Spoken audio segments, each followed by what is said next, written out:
इतनी 4 सिंपल सी लाइंस इतनी पावरफुल कैसे हो सकती है? एक चीज़ जिसे बोलते हैं कि बस्टिंग द मिथ, कि ये 4 लाइन सिर्फ रिसाइट करने से कोई भी चीज़ में चेंज या कोई भी किसी भी एस्पेक्ट ऑफ लाइफ में चेंज नहीं आता है. It will start changing your life when you start believing in the words that you are saying. अगर किसी को कोई बीमारी है, और मैंने तो ऐसा भी पढ़ा है कि बड़ी से बड़ी बीमारी को भी ये प्रेयर हमारे अंदर ऐसा कुछ करती है कि हम हील होना चालू हो जाते हैं. तो मैम क्या ये कहना सही होगा कि हम हमारी बॉडी से वो फॉरगिवनेस मांग रहे हैं? When you start talking to the body, जब आप उनसे माफ़ी मांगते हैं, बिकॉज आप कभी भी बॉडी को आप इतना ज़्यादा अहमियत देते ही नहीं हो.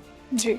We do not say thank yous to our body and the organs, do we? So I started being grateful, and that was the best thing that ever happened. I started being grateful. I started also saying thank yous to my organs. I started saying sorry to my organs, and that's how सब कुछ धीरे धीरे के change होता चला गया life में.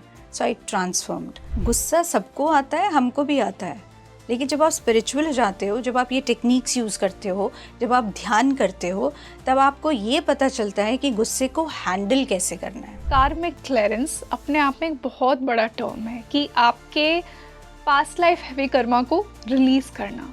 क्या ये प्रेयर उसमें भी हेल्प कर सकती है? पास्ट तो लिखा गया, अब जो प्रेजेंट में आप कर रहे हो वो एक और आपका कर्म बना रहा है, तो आप उसके ऊपर काम ज़रूर करो, उसे हील करो. पास्ट को हील करना चाहते हो, क्लियर करना चाहते हो, करो, बट आज क्या कर रहे हो उस पर ज़्यादा ध्यान दो ताकि आपका आने वाला कल अच्छा हो.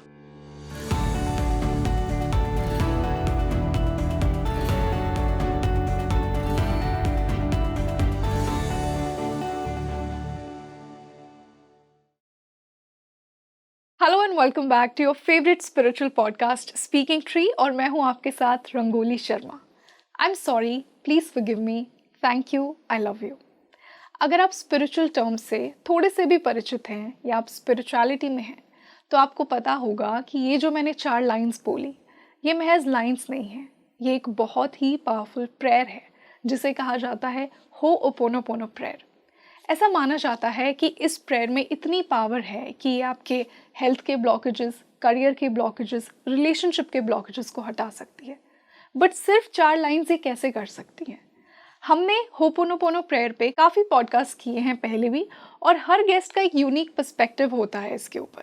आज जो हमारे साथ गेस्ट जुड़ी हैं उनके भी कुछ बहुत ही इंसाइटफुल पर्सपेक्टिव्स हैं, लेकिन एक सबसे यूनिक पर्सपेक्टिव ये है कि इस प्रेयर को बहुत ही ज़्यादा करप्ट किया जा रहा है. फॉर एग्जाम्पल, लोग एक्सेसिव फॉरगिवनेस कर रहे हैं हो'ओपोनोपोनो के नाम पे.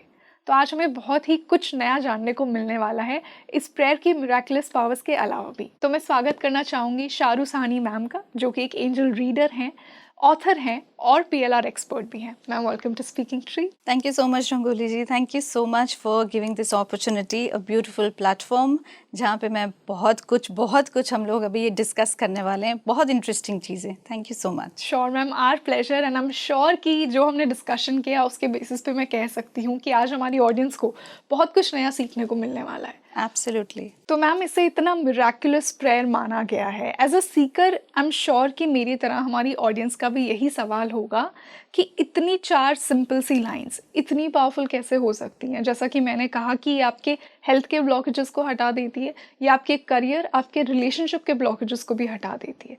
तो अगर आप हमारी ऑडियंस को एक्सप्लेन करना चाहें कि कैसे ये सब होता है इतनी सिंपल सी 4 लाइंस को रिसाइट करने से.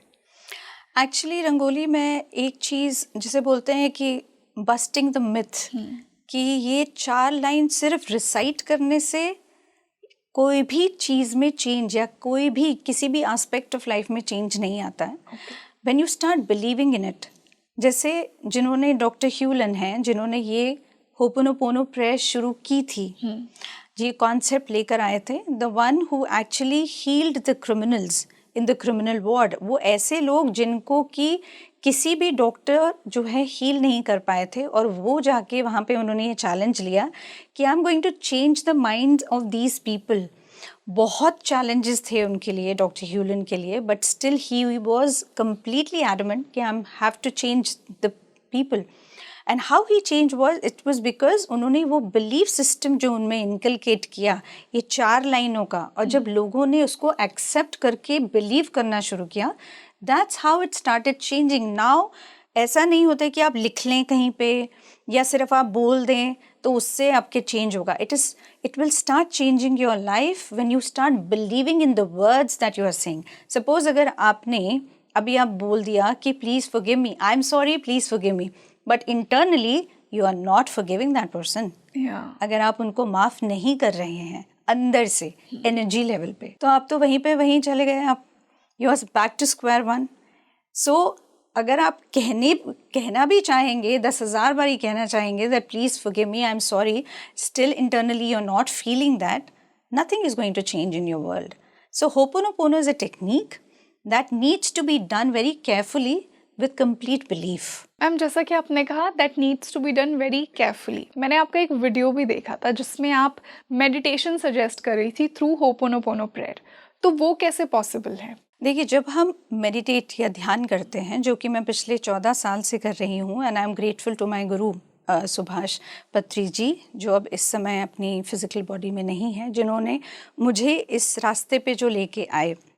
तो जब हम ध्यान की बात करते हैं, ध्यान में आप कंप्लीटली आप काम हो जाते हैं, यू आर एब्सोल्युटली काम.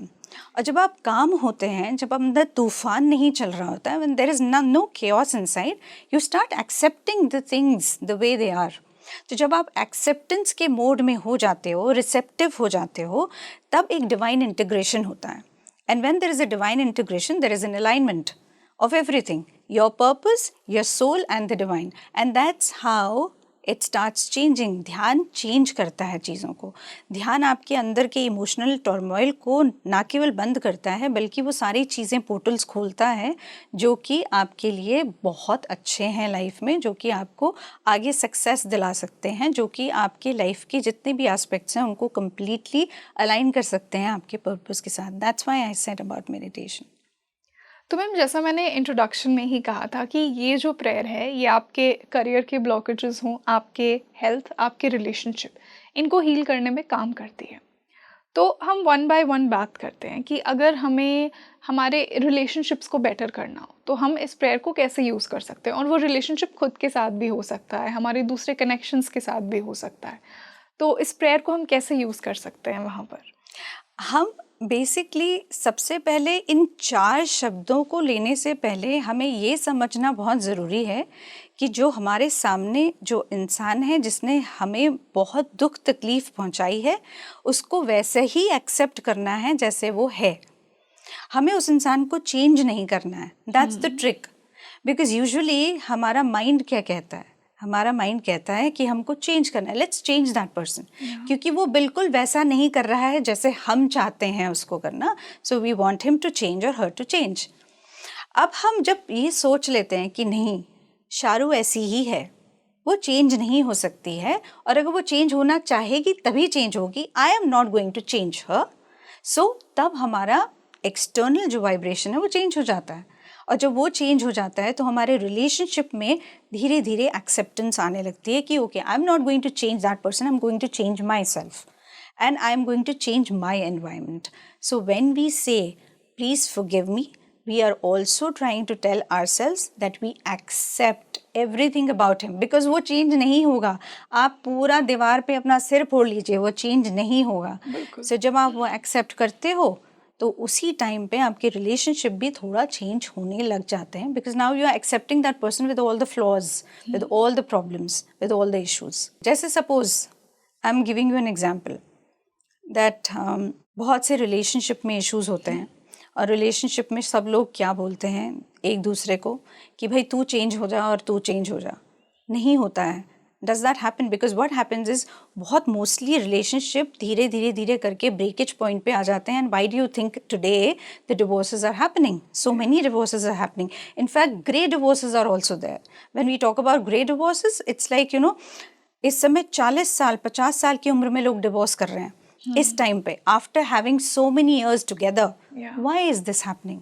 बिकॉज वहाँ पे जो एक इंसान सामने बैठा है उसको पूरी तरीके से आप कहते हो कि वो मेरी तरीके से काम नहीं कर रहा है, he or she is not working according to me. और जब वहाँ पे एक्सपेक्टेशन लेवल्स हमारी राइज हो जाती है उस इंसान को लेके, तो धीरे धीरे सब कुछ इट स्टार्ट्स फॉलिंग फ्लैट, क्योंकि वो एक्सपेक्टेशन पूरी नहीं कर पाएगा आपकी. आज आपने एक एक्सपेक्टेशन रखी, वो नहीं करेगा पूरी. और अगर उसने कर दी आज पहली, तो दूसरी एक्सपेक्टेशन जो आप लेकर आ रहे हैं उस तक खरा नहीं उतरेगा। जब वो एक्सपेक्टेशन पूरी नहीं होगी, इरिटेशन होगी, एंड देन फॉरगिवनेस होगी ही नहीं, because you will start thinking no, this guy is not understanding what I am trying to tell him. वो कर ही नहीं रहा है और वो कर नहीं रहा है, और specially when we start seeking for apologies, मैंने गलती नहीं की, उसने गलती की, उसने कहा, उसने किया, I want apologies from that person. और जब हम ये एक दूसरे के ऊपर बक्स फेंकने की कोशिश करते हैं ना, no, you are the one to be blamed for, that's the problem and that's the issue that starts rising. आपको क्यों लगता है रंगोली जी कि हम लोग एक रिलेशनशिप जब बहुत ज़्यादा धीरे धीरे फॉल आउट की तरफ जा रहा होता है, हम चीखते क्यों हैं एक दूसरे के ऊपर? Why do we shout at each other? Why can't we just silently speak to each other? It's because एक इंसान शाउट दूसरे के ऊपर इसलिए करता है क्योंकि उसको ये लगता है दूसरा इंसान सुन नहीं रहा है, उसको दिल से दिल की बात सुन नहीं रहा है, और इसलिए वो शाउट करता है। वो इस उम्मीद में शाउट करता है कि ऐसे तो सुन नहीं रहा है, अब मैं शाउट करूँगी या चिल्लाऊंगी तो वो सुनेगा। तो ये दूरी बढ़ जाती है। जब दूरी बढ़ती है तो आप चिल्लाते हैं, क्योंकि जब प्यार होता है तो प्यार में चिल्लाना नहीं होता है। प्यार में तो telepathically you understand, no, that you know, okay, this person needs this and this person that needs that. So जब आप फॉरगिवनेस में आप जब ये सोचने लगते हैं कि दूसरा इंसान अपॉलॉजी दे तब मैं करूं, कंडीशनल फॉरगिवनेस जब हो जाती है, that's where the problem starts arising, और वही नहीं करना है। that's what we don't have to do। बिल्कुल। हेल्थ की बात करते हैं, क्या जब इस प्रेयर को हम हमारी हेल्थ के लिए यूज़ करते हैं, अगर किसी को कोई बीमारी है, और मैंने तो ऐसा भी पढ़ा है कि बड़ी से बड़ी बीमारी को भी ये प्रेयर हमारे अंदर ऐसा कुछ करती है कि हम हील होना चालू हो जाते हैं, तो मैम क्या ये कहना सही होगा कि हम हमारी बॉडी से वो फॉरगिवनेस मांग रहे हैं? Is it true?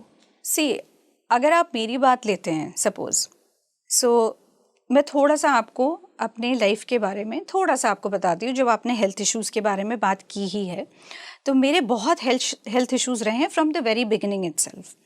तो स्पेशली आफ्टर द मैरिज बहुत ज़्यादा इश्यूज़ थे, जिसमें कि मेरा यूट्रस जो था बिल्कुल उसमें फाइब्रॉइड्स थे, it was cancerous also. So lot of things were happening. I had migraine issues, very bad migraine issues, and I had many other issues to start with. Depression की मैं मरीज़ रही हूँ completely. So when I came into meditation, I was having all these issues at that time. तो धीरे धीरे धीरे समझ में आने लगा, जब स्पिरिचुअलिटी में आए, समझे थोड़ा सा, अपने गुरु की डिस्कोर्सेस को समझने की कोशिश की, बहुत से दूसरे मास्टर्स को सुनने की कोशिश की, तो बहुत चीज़ें समझ में आने लगी कि हाँ, ये चीज़ें भी होती हैं लाइफ में। Then I started asking for forgiveness for my body. I started talking to the uterus. मैं अपने ही यूट्रस को अपने बच्चे की तरह, एक फ्रेंड की तरह, बच्चे की तरह मैं उसको ट्रीट करने लगी। एंड यू वोंट बिलीव, तो मेरा जो एक फाइब्रॉइड था उस समय, जो कि बहुत बड़ा एक बॉल की तरह था, slowly and gradually, because doctors had said कि भाई ऑपरेशन कराना है उस time, I am talking about few years back, operation कराना है। I said no, I am going to just change the entire thing. And slowly and gradually ध्यान के द्वारा, होपोनोपोनो के द्वारा, ये और जो ये कॉन्वर्जेशन, एक सेल्फ टॉक हो रहा था with the body, I speaking to my body, my organs, जब ये चीज़ें शुरू हुई तो स्लोली एंड ग्रेजुअली वो जो यूट्रस में इश्यूज़ जो हो रहे थे, they also started actually healing. और मेरा जो यूट्रस में जो बॉल था पूरा, जो मेरा एक पॉलिप था, जो कि मेरे जिसे बोलते हैं कि डॉक्टर्स ने, जिनको उन्होंने कहा था कि ये कैंसरस बन सकता है, इसकी पॉसिबिलिटी है, slowly and gradually it actually shrank. And when I went for my ultrasound, my doctor जिसने अल्ट्रासाउंड किया था, she was absolutely shocked to see everything. अचानक से ये कैसे हो सकता है? हाउ इज़ इट पॉसिबल कि एक ध्यान के द्वारा या आप एक बॉडी से बात करने के द्वारा आप अपने ही यूट्रस को आप कंप्लीटली कैसे हील कर सकते हो? How is it happening? So उसका जवाब मेरे पास तो था नहीं। मैंने उनको कहा कि why don't you also start meditating so that you also get to know कि क्या होता है क्या नहीं। But actually it happens because when you start talking to the body, जब आप उनसे माफ़ी मांगते हैं, बिकॉज आप कभी भी बॉडी को आप इतना ज़्यादा अहमियत देते ही नहीं हो जी, we do not say thank yous to our body and the organs, do we? हम लोग काम करते हैं, हम खाते हैं, पीते हैं, हम कभी भी अपनी आंखों को नहीं देखते हैं और ये बोलते thank you so much for being here. We are not grateful for the hands, we are not grateful for the legs. So I started being grateful. And that was the best thing that ever happened. I started being grateful. I started also saying thank yous to my organs. I started saying sorry to my organs. And that's how सब कुछ धीरे धीरे के change होता चला गया life में. So I transformed. So yes, of course, whatever you are saying कि ये health के issues को change करता है, तो yes, ध्यान change करता है.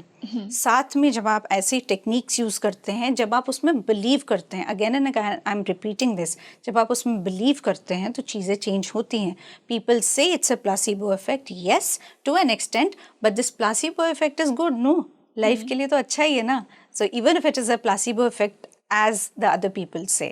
So yeah. अब हमारे पर्पस की बात करते हैं. लाइफ में कौन ग्रो नहीं करना चाहता, और कहीं ना कहीं मैम हमें रियलाइज़ नहीं होता, बट आई बिलीव कि हमने खुद ही वो प्रॉब्लम्स पाली हुई होती है हमारे अंदर, हमें पता नहीं होता.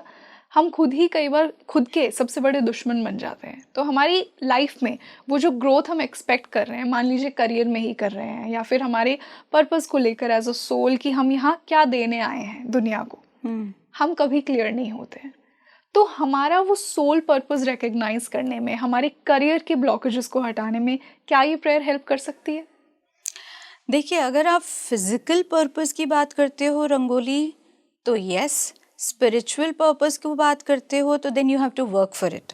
फिजिकल पर्पस यानी कि अगर आप समझते हैं कि suppose I am just trying to tell you, okay, I will introduce this word toxic forgiveness. ठीक है, बिकॉज हम कभी भी कोई भी चीज़ करते हैं और अगर उसमें एक्सेस होने लग जाए किसी भी चीज़ में, then that becomes a toxic thing.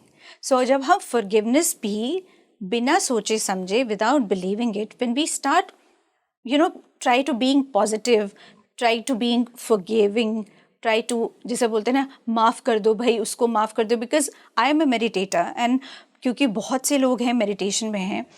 अब एक चीज़ वहाँ पे ये आ जाती है कि सपोज़ एक रिलेशनशिप में ही ले लीजिए, अगर एक इंसान, उसके साथ अब्यूज़ हो रहा है, चाहे वो वर्बल हो, चाहे वो फिज़िकल हो, चाहे वो सेक्शुअल हो, किसी भी तरीके का अब्यूज़ हो रहा है. Now because we are spiritual people, तो हमको उस इंसान को माफ़ करना है और आगे बढ़ जाना है. Tell me one thing, is it possible? Should we be doing that? Should we be? Spirituality का तो एक बहुत बड़ा पार्ट ही ये है कि फॉरगिव कर दो, let go. Exactly, that's what I am trying to tell you. जब हम बात करते हैं स्पिरिचुअलिटी की, so there is very very difficult कि आप उसको, जब हम फॉरगिवनेस की बात करते हैं तो उसको टॉक्सिसिटी में ना रखें. क्योंकि सपोज़ अगर एक अब्यूज़ हो रहा है कहीं पे भी किसी भी तरीके का, एक ने आपको चांटा मारा, आई am just giving an example, और आप दूसरा गाल आप आगे कर देते हो, चल कोई बात नहीं, तू कर ले, तू मार ले चांटा, कोई बात नहीं, it's okay, okay, and I forgive you. Do you think internally आप उसको माफ़ कर पाएंगे? Most of the people बिल्कुल भी नहीं. या ऑफिस में पॉलिटिक्स रहता है बहुत ज़बरदस्त, okay, if somebody is trying to tell you and pull you down, will you be able to forgive that person at that very moment just because you're spiritual कि भाई अब भी माफ़ कर दो at this very instant and move on? Will you be able to do that? No, and then people would question your spirituality. Exactly, because for them, people who are spiritual, they have to be calm, they have to be composed, and they also have to forgive. Yes, ये सब expect किया जाता है, किया जाता है. Exactly, मेरे से भी बहुत एक्सपेक्ट किया जाता है और उनको लगता है कि जो स्पिरिचुअल होते हैं उनको गुस्सा नहीं आता. बट एक्चुअली पता है क्या होता है रंगोली, गुस्सा सबको आता है, हमको भी आता है. लेकिन जब आप स्पिरिचुअल हो जाते हो, जब आप ये टेक्निक्स यूज़ करते हो, जब आप ध्यान करते हो, तब आपको ये पता चलता है कि गुस्से को हैंडल कैसे करना है. हमको किसी भी चीज़ को, किसी भी एक सिचुएशन को हैंडल करने का हमें एक तरीका पता चल जाता है कि this is how we are suppose to handle. We are not suppose to shout at the other person. लेकिन जब मैं टॉक्सिक फॉरगिवनेस की बात करती हूँ, वहाँ पे लेडीज़ जो मेरे पास आती हैं, जो ये बोलती हैं कि मेरे लाइफ में ये चीज़ चल रही है, तो मेरा कर्म है उसके साथ ही रहना और ये सब बर्दाश्त करना और उसके बाद इस जीवन से चले जाना. which is not right. Sometimes it happens कि कर्म आपको ये भी बोलता है कि भाई रुक जा, you have to take care of your self-esteem also. Inaction is also a karma. बिल्कुल, खुद के लिए स्टैंड लेना. बिल्कुल, inaction is also a negative karma. Yes. अगर आप कुछ भी नहीं कर रहे हो, स्टैंड ही नहीं ले रहे हो अपने लिए, उस इंसान का हाथ नहीं पकड़ रहे हो जब वो आपको मार रहा है या कुछ भी कर रहा है, तो ऑब्वियसली वो आपको स्पिरिचुअल नहीं बना रहा है, या आपके कर्म से नहीं हटा रहा है, या फॉरगिवनेस या होपोनोपोनो आप उस समय अगर करोगे तो it is not going to be beneficial for you. So life is going to be very tough, क्योंकि कर्म भी तो बढ़ रहा है. आप ये भी सोचें, कर्म भी तो बढ़ रहा है, उसका भी पहिया घूम रहा है ना आपके साथ. जी, वो रिएक्शन से और वो एक लूप क्रिएट हो रहा है कर्म का. हमने कर्म की बात की. कार्मिक क्लियरेंस अपने आप में एक बहुत बड़ा टर्म है कि आपके पास्ट लाइफ हैवी कर्मा को रिलीज करना. क्या ये प्रेयर उसमें भी हेल्प कर सकती है, हमारे पास्ट लाइफ हैवी कर्मा को लेट गो करने में? कर सकती है to an extent, but temporary होता है. सी, जब हम पास्ट की बात करते हैं, पास्ट लिखा जा चुका है. It's a chapter you can't change. जी, right. What you can change is your present. आप आज को बिल्कुल कंप्लीटली इसको चेंज कर सकते हैं, because today you have the choice to change. उस समय थी, नहीं हुआ, नहीं किया, लेकिन आज तो कर सकते हैं ना. तो अगर हम आज को चेंज करते हैं तो हमारा आगे का फ्यूचर अच्छा रहता है. Usually because I am also PLR, past life regressionist हूँ मैं, तो बहुत से लोग इस क्वेरी के साथ भी मेरे साथ आते हैं और मेरे पास आते हैं कि Sharu, let's heal the past completely. I would say you can heal the past definitely, but it will be a very temporary thing. It will only be able to heal 10%, maybe 15%. क्योंकि पास्ट तो लिखा गया, अब जो present में आप कर रहे हो वो एक और आपका कर्म बना रहा है, तो आप उसके ऊपर काम ज़रूर करो, उसे हील करो. पास्ट को हील करना चाहते हो, क्लियर करना चाहते हो, करो, बट आज क्या कर रहे हो उस पर ज़्यादा ध्यान दो ताकि आपका आने वाला कल अच्छा हो. So this is what I always tell people, don't be stuck in the past, and people are getting stuck in the past. चाहे वो होपोनोपोनो को लेकर ही बैठे हैं कि नहीं हमें तो पास्ट को हील करना है, आज को हील करना है, पास्ट को नहीं. पास्ट हो चुका है, जो गलतियां पहले की उसको अब नहीं करना है, and you can seek for that forgiveness from that person. क्या कर सकते हैं, हो सकता है एक इंसान सामने है अब आपके और उससे आप माफ़ी मांगना चाहते हैं. जी, जाइए, माफ़ी मांगिए, because when we talk about forgiveness, it is the attribute जिसके ऊपर पूरी स्पिरिचुअलिटी निर्भर है. Make sense. सो अगर आप उस इंसान के पास इस समय नहीं जाते तो वो वाली फीलिंग आप लास्ट मोमेंट पे रखते हो अपने साथ वो दिल में, and that's what you take that tendency with your soul in the next incarnation. So हम लोग उस लास्ट मोमेंट के लिए वेट क्यों करें यार, अभी क्यों नहीं चले जाएं और उस इंसान से हम क्यों ना माफ़ी मांग लें कि भाई हमने किसी टाइम पे गलत किया, और अगर वो इंसान जिसने आपके साथ गलत किया वो माफ़ी नहीं मांगना चाहता, do not try to reconcile with that person. There is no need. Forgiveness does not say कि किसी ने चांटा मारा तो आपको उस इंसान जो चांटा मार रहा है उसके साथ आपको खड़े रहना है. Spirituality always says stand your ground. अगर आपको लगता है वो इंसान बार बार तंग कर रहा है, stand for yourself. Don't fall for toxic forgiveness which is not right. This is what my appeal to the audience would be. Don't fall for that. तो जैसा आपने कहा कि एक एक्सटेंट तक ये हमारी हेल्प करती है कार्मिक क्लियरेंस में. जी. तो मैम आई एम श्योर कि अब कुछ लोग कुछ मेथड्स भी जानना चाहेंगे. हमने बात की कि ये प्रेयर कैसे कैसे हमें हेल्प कर सकती है. तो मान लीजिए कि मैं एज अ सीकर एक रूटीन बनाना चाहती हूँ जहाँ पे मैं मेरी लाइफ को बेटर करना चाहती हूँ इस प्रेयर के थ्रू. तो आप क्या हमें कोई डिटेल्ड मेडिटेशन टेक्निक्स बता सकते हैं इस प्रेयर के साथ? क्या मेथड्स हमें अडॉप्ट करनी चाहिए? जब हम होपोनोपोनो की बात करते हैं फॉरगिवनेस में, मैं कोई टेक्निक एक्चुअली मैं यूज़ नहीं करती हूँ. I do not use any technique. It's just दिल से आप माफ़ी दो और माफ़ी लो, that's it. This is the only thing that you need to do. और वही सबसे डिफ़िकल्ट है. वही सबसे डिफ़िकल्ट होता है कि हम किसी को, और सब स्पेसिफिकली और ज़्यादा डिफ़िकल्ट क्या होता है, हम दूसरे को फिर भी माफ़ कर देते हैं, अपने आप को माफ़ नहीं कर पाते बहुत सी चीज़ों में.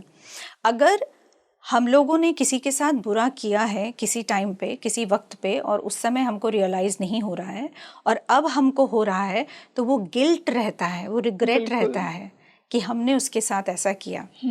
शायद उस समय हमने नहीं दिखाया, शायद हम नहीं दिखा पाए बिकॉज ऑफ वेरियस रीजंस, हो सकता है कुछ भी हो, ईगो हो सकता है, कुछ भी हो, बट उस गिल्ट और रिग्रेट के साथ हम ताउम्र रह लेते हैं। सो वो सबसे ज़्यादा डिफ़िकल्ट होता है, जिसे सेल्फ फॉरगिवनेस भी बोला जाता है, वो नहीं होती है हमसे।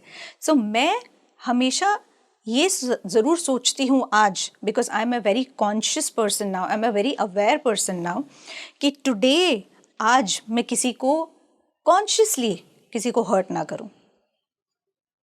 मेरे मुंह से जो शब्द निकल रहे हैं वो बिल्कुल सही हों, ऐसा कुछ ना हो जो दूसरों को बहुत ज़ोर से कहीं जाके चुभ जाए, because you know words are like swords, तलवार की तरह, तलवार की धार की तरह होते हैं, वो प्यार भी दे सकते हैं और तलवार से काट भी सकते हैं आपके दिल को। So you have to be very careful, आपकी वाणी, आपके शब्द क्या हैं। So it is very important. So I make it a point कि मेरे थॉट प्रोसेस में क्या चल रहा है, मेरे शब्द क्या निकल रहे हैं, मेरे अंदर से एनर्जी क्या निकल रही है, और उस तरीके से हम फॉरगिव किसी को भी कर सकते हैं। That is what I do. It is through the energy level. But yes, if you want to get stuck to these words that नहीं मुझे होपोनोपोनो करना है, then I would say एक एक शब्द को लें, पहले उसको बिलीव करें, अपने सामने उस इंसान की एक छवि रखें, इमेज रखें, and then feel that emotion, whatever you're feeling right now. क्या गुस्सा है आपको?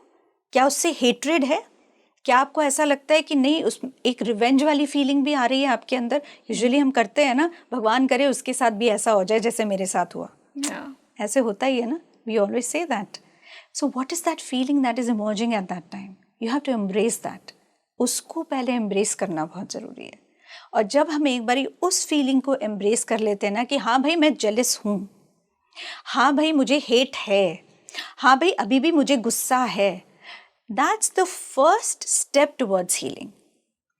And then you can say I'm sorry, then you can say please forgive me, then you can say thank you, then you can say I love you. I love you means when you have accepted the person as a whole, when you have accepted the entire event as a whole, पूरी परिस्थिति को आपने completely accept कर लिया, then you say I love you. You just don't say okay I'm sorry please forgive me thank you I love you. No, I love you only say when you have accepted everything. That's how Ho'oponopono prayer is being used. तो मतलब उन emotions को feel करना ज़रूरी है कि जैसा ma'am ने कहा कि आप सिंपली बस ये 4 लाइंस रिसाइट नहीं कर सकते हैं, आपको उन्हें फील करना है। बिल्कुल। मैम आपने सेल्फ फॉरगिवनेस की बात की, आई एम श्योर कि मेरी तरह हमारे व्यूअर्स भी ये फील करते हैं कि ये सबसे डिफ़िकल्ट चीज़ है लाइफ में करना। हमारे अंदर गिल्ट रहता है हमारी पास्ट मिस्टेक्स का कि काश उस समय मुझे ज़्यादा नॉलेज होती, काश मैं ये नहीं करता या करती। तो ये और गिल्ट जैसा कि हम जानते हैं कि it's one of the most low vibration feelings, हमें लाइफ में ग्रो नहीं करने देता है, हम वहीं स्टक होकर रह जाते हैं। तो खुद को कैसे फॉरगिव किया जाए, उस गिल्ट से कैसे निकला जाए? सबसे पहले रंगोली ये देखना और ये समझना बहुत ज़रूरी है कि पास्ट में वो चैप्टर हम लिख चुके हैं, उसको आप डिलीट नहीं कर सकते, इरेज नहीं कर सकते हो ना। अभी हम क्या कर सकते हैं कि अगर वो इंसान अभी भी आपके दायरे में है, आपके कम्युनिकेशन के दायरे में है, तो उससे जाके एक बहुत अच्छे से कम्युनिकेट कर सकते हैं जो भी आप आज कहना चाहते हैं, चाहे उस इंसान के अंदर कितना ही गुस्सा क्यों ना भरा हो, आप फिर भी वो चीज़ कर सकते हैं। बट अगर आपको लगता है नहीं मैं तो ये नहीं कर सकती या कर सकता, because it is very difficult to take that step, कुछ लिख सकते हैं उसके ऊपर, या जैसे कोई ईमेल लिख दिया, लेटर लिख दिया, या व्हाट्सएप पे आपने कोई छोटा सा पर्टिकुलर मैसेज भेज दिया, या फ़ोन कर लिया। ऐसा करने से एक बार जब तक आपके अंदर से वो चीज़ निकल नहीं जाती, जब तक आप कुछ कर नहीं लेते, निकल नहीं जाती, तब तक अंदर भी आपकी आत्मा को एक जिसे बोलते शांति नहीं मिलेगी। एक बार आपने वो कर लिया, चाहे वो दूसरा इंसान उसको एक्सेप्ट करता है या नहीं करता है, एटलीस्ट आपने एक एफर्ट मारा। सेकेंडली द थिंग इज़, अगर सपोज आप गिल्ट में हैं भी, वो सिचुएशन आपको समझना पड़ेगा कि वो परिस्थिति में जितनी आपकी नॉलेज थी, जितना विजडम था, उसके अकॉर्डिंगली आपने वो चॉइस ली जी। तो अब वो चॉइस जो है वो ख़त्म हो चुकी है, अब हमने एक नई चॉइस लेनी है। तो आज की डेट में चाहे, ताकि वो चीज़ दोबारा रिपीट ना हो, वो पैटर्न रिपीट ना हो, we have to be very conscious, we have to be very cautious and aware. So once we are aware, the mistake is not going to happen. उस समय जो कर लिया वो कर लिया। सपोज़ बहुत से लोग ऐसे भी आते हैं जो कि जब कोविड के दौरान, उस समय जब बहुत से प्रियजन सबके लोगों के जा रहे थे, तब जो लोग बचा नहीं पा रहे थे अपने लव्ड वंस को, उनके अंदर ये बहुत गिल्ट फीलिंग था, बहुत ज़्यादा अंदर जैसे बोलते हैं अनफॉरगिवनेस थी कि मैं अपने आप को माफ़ नहीं कर सकता, मैं अपने आप को माफ़ नहीं कर सकती, मैं कुछ और कर लेता या कर लेती, मैं शायद एक और हॉस्पिटल में लेके चले जाते, या मैं कहीं और उनको ले जाता जहाँ पे उनका बहुत अच्छे से इलाज हो सकता था, एक मुझे बेड मिल जाता। कितने ही सवाल थे उस समय लोगों के, और कितनी ही अंदर गिल्ट फीलिंग थी बच्चों के या पेरेंट्स के या कितने ही लोगों के। लेकिन you know what happens is slowly and gradually ये जो गिल्ट होता है अंदर बहुत तकलीफ देना शुरू कर देता है। तो वहाँ से लोगों को निकालना मेरे लिए भी बहुत मुश्किल था, क्योंकि ये गिल्ट बहुत मुश्किल दे रहा था उनको। But at that time you need to forgive, you need to let go. हम उसको हुक को, उसमें अपने आप को हुक में फंसा के रखते हैं कि नहीं, ये अनफॉरगिवनेस वाले हुक में अपने आप को फंसा के रखेंगे या दूसरे को फंसा के रखेंगे। सो उस हुक से अपने आप को आज़ाद करना है, तभी हम लोग अपने आप को फ्रीडम दे सकते हैं या लिबरेशन दे सकते हैं। So we have to free ourselves from that hook कि नहीं, उसको अब जाने देना है। It has gone, it has happened, now what you have to focus is on the present now. बिल्कुल। और मैम मैं ऐसा भी बिलीव करती हूँ कि हमारे जो मिस्टेक्स हैं वो कहीं ना कहीं हमारा पैटर्न तोड़ने के लिए आती हैं। हम सबके अंदर कुछ ना कुछ पैटर्न्स होते हैं, और अगर बार बार हम वो मिस्टेक रिपीट कर रहे हैं तो हमारे अंदर बोला जा रहा है कि इस पैटर्न को ब्रेक करो। बिल्कुल। और जब हम वो रियलाइज कर लेते हैं तो वो गिल्ट से भी हम निकल जाते हैं। Absolutely, because this is the कर्म प्लेइंग नो। जब भी हमारे लाइफ में एक ऐसी परिस्थिति आती जा रही है तो it is trying to tell us that hey Sharu, you need to work on this. आपको इसके ऊपर काम करना है, क्योंकि अगर आप काम नहीं करते, अगेन वो पैटर्न बनाता चला जाएगा, और धीरे धीरे वो पैटर्न कहाँ पे किधर और कर्म बना रहा है आपको पता भी नहीं चलेगा, and you are again you know in that loop. So yes. इसी के साथ आपने रिवेंज की भी बात की। आई थिंक गिल्ट के साथ साथ रिवेंज भी एक बहुत बड़ा इमोशन है, और बहुत ही लो वाइब्रेशन इमोशन है।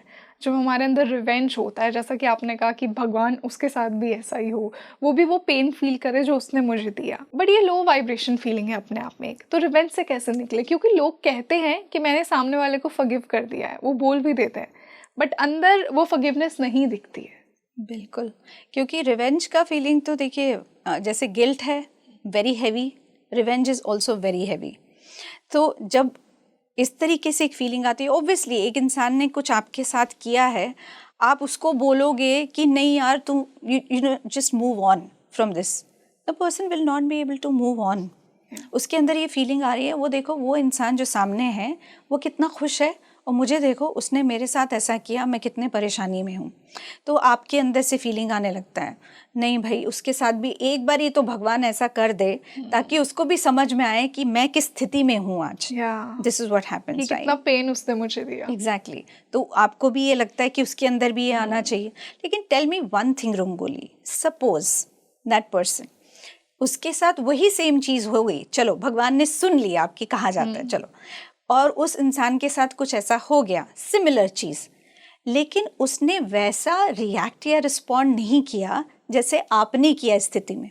सपोज वो काम रहा, कंपोज रहा, कुछ नहीं कहा, कुछ नहीं किया उसने, तो यहाँ पे क्या हुआ? Revenge is again backfiring on you. How? Because जो आपके अंदर एक फीलिंग थी कि भाई मैं रिवेंज ले लूँगी, उसके ऊपर ये चीज़ें हो जाएंगी, तो जब वो तकलीफ़ में होगा तो मैं खुश हो जाऊँगी, लेकिन व्हाट इफ़ वो तकलीफ़ में आया ही नहीं? व्हाट इफ़ उसने ऐसा रिएक्ट किया ही नहीं? व्हाट इफ़ उसने बहुत अच्छे से उस स्थिति को समझा और उसमें से निकल भी गया? तो कौन फंसा है वहाँ पे? अभी भी आप ही फंसे हैं ना।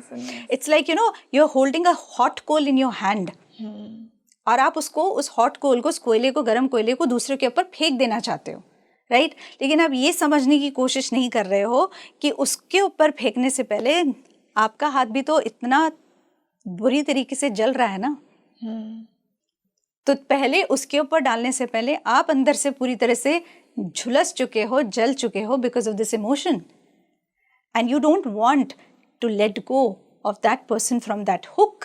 एग्जैक्टली, इसीलिए वो एक रिवेंज की भावना भी है। यस, एंड देन हम ये चीज़ भी तो बोलते हैं ना रंगोली, हमें नहीं पता हम उसको माफ़ कैसे करें। ये भी तो एक चीज़ आती है। हमें नहीं पता। क्यों नहीं पता? क्योंकि हम उस इंसान को लेट गो ही नहीं करना चाहते अंदर से, क्योंकि हमको ये लगता है अगर मैंने उसको लेट गो कर दिया तो वो तो उसके लिए एक ईजी वे हो जाएगा ना हर चीज़ को ख़त्म करने का। मतलब उसने तुमको मार दिया और तुमने उसको बहुत ईजीली जाने दिया, ये कैसे कर सकते हो तुमको उसको पकड़ के रखना पड़ेगा। तो जब हम फॉरगिवनेस करते हैं, forgiveness is a freedom and we don't want to free ourself. When we say ho'oponopono means कि जब हम अपने आप को आज़ाद कर रहे हैं उनकी एनर्जीज से जिन्होंने अभी तक हमको कैप्टिवेट करके रखा हुआ है। Yes, definitely. And then if we understand this, then the things just start changing. Beautiful, very evolved explanation of revenge जो कि मैंने नहीं सुनी थी, स्पेशली जो आपने एग्जाम्पल दिया। सो इससे यही कंक्लूड होता है कि इट्स ऑल अबाउट रिएक्शन, कि हम क्या रिएक्ट कर रहे हैं। अगर कोई हमारे साथ कोई भी एक्शन कर रहा है तो हमारा रिएक्शन वो कर्म क्रिएट करता है, वो लूप क्रिएट करता है। Very beautiful ma'am. तो जाते जाते आप हमारी ऑडियंस को क्या मैसेज देकर जाना चाहेंगे होपोनोपोनो के बारे में, और आज जो भी हमने जिन विषयों पर बात की कि वो कैसे अपनी लाइफ को बेटर बना सकते हैं इस प्रेयर के थ्रू? रंगोली जी, मैं सिर्फ एक चीज़ लोगों को ज़रूर बोलना चाहूँगी। जब हम फॉरगिवनेस की बात करते हैं, फॉरगिवनेस इज़ अ चॉइस। जब हम एक चॉइस ले लेते हैं, we have to stick to that choice, and then it should become a commitment, and that's when you will be liberated. Because अगर आपने एक चॉइस ले ली फॉरगिवनेस की, तो उसको ताउम्र निभाना है। यानी कि अगर वो इंसान अगर आपके सामने खड़ा है तो उसके अंदर से सिर्फ आपके लिए प्यार या नहीं भी तो एक न्यूट्रलिटी में एक इमोशन आना चाहिए, nothing else. And when it becomes a commitment, then you are free from all these things, then you get the freedom. So make that choice, that is absolutely up to you how you make it. Definitely ma'am, and I am sure कि आज के इस episode के बाद हमारी audience को तो ये डेफिनेटली पता लगा कि फॉरगिव कैसे किया जाए। और आज हमने होपोनोपोनो को समझा, लेकिन एक यूनिक पर्सपेक्टिव से समझा। और स्पीकिंग ट्री के थ्रू मेरा यही पर्पस है कि मैं आप तक वो सारे टॉपिक्स पहुंचाऊं और कैसे आप उनकी मदद से अपनी लाइफ को बेटर कर सकते हैं। तो होपोनोपोनो भी उनमें से एक था और आज हमने उसी पर चर्चा की। तो thank you so much ma'am for joining us today. It was such an insightful discussion. Thank you so much Rangoli ji, thank you so very much, शुक्रिया। तो आप मुझे बताइए आपको आज का ये पॉडकास्ट कैसा लगा। कमेंट सेक्शन में आपने इस प्रेयर को अपनी लाइफ में कभी यूज़ किया है, आपकी लाइफ में चेंजेस आए हैं तो कैसे आए हैं। और ज़्यादा से ज़्यादा इस पॉडकास्ट को शेयर कीजिए और हम मिलते हैं जल्दी एक और बेहतरीन पॉडकास्ट के साथ। मैं हूँ आपके साथ रंगोली शर्मा। नमस्ते।